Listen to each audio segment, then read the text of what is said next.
Mardi soir, des sénateurs colombiens de divers partis politiques se sont insurgés contre la décision du président Gustavo Petro de reconnaître la pseudo-république du Polisario, en présentant une pétition signée à une écrasante majorité qui juge la position du président de gauche contraire aux principes de base de la diplomatie colombienne.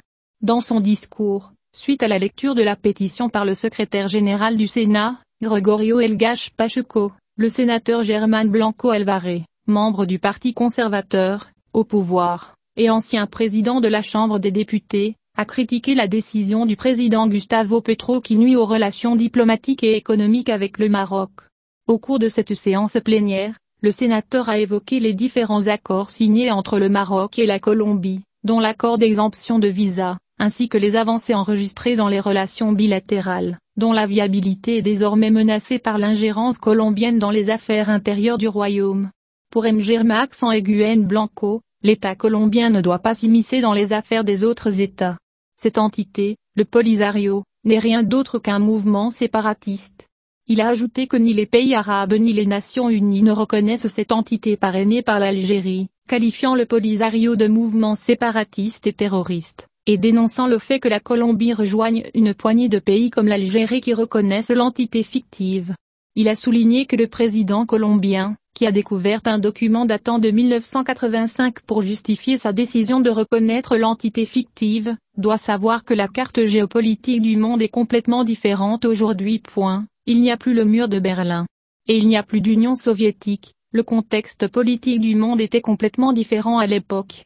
De l'avis du sénateur colombien Petro, qui a annoncé ses positions sur les réseaux sociaux depuis 2010 avant de devenir président, il n'y a rien de mal à cela, mais aujourd'hui, il est le président du pays et il doit agir en conséquence.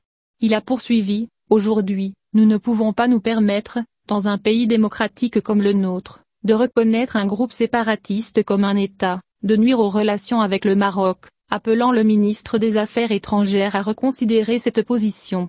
La sénatrice Gloria Flor Schneider, Humana de Colombie, présidente du deuxième comité constitutionnel permanent qui a été parmi les principaux instigateurs de la décision du président, a également été critiquée. Pour sa part, José Pereira, du Parti du changement radical, à droite, a souligné que le Maroc a une longue tradition de bonnes relations avec la Colombie depuis plus de 40 ans, à la lumière des échanges culturels et universitaires et de la coopération bilatérale. Pour lui, la Colombie doit soutenir le projet d'autonomie au Sahara. Nous appelons le ministère des Affaires étrangères à faire preuve de prudence concernant les relations historiques et stables, avec le Maroc, concernant cette décision concernant la reconnaissance du Polisario.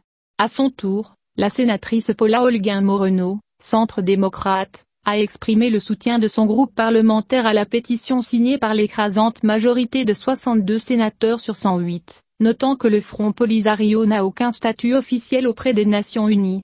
Nous sommes préoccupés par la reconnaissance d'un groupe armé et de ses représentants qui ne sont pas représentés aux Nations Unies. Depuis 1969, la Colombie et le Maroc entretiennent des relations diplomatiques ininterrompues, et l'année dernière 4 accords ont été signés sur l'exemption de visa, la lutte contre le trafic de drogue et le transport aérien et de même avec l'Agence marocaine de coopération internationale.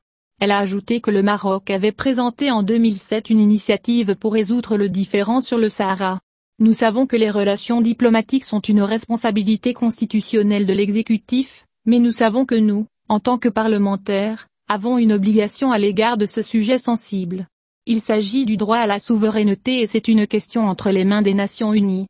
Mardi soir, le Sénat colombien avait exprimé, par le biais d'une pétition, son rejet catégorique et sa désapprobation absolue de la décision du président de rétablir des relations diplomatiques avec l'entité fictive, qui contredit les principes fondamentaux de la diplomatie colombienne.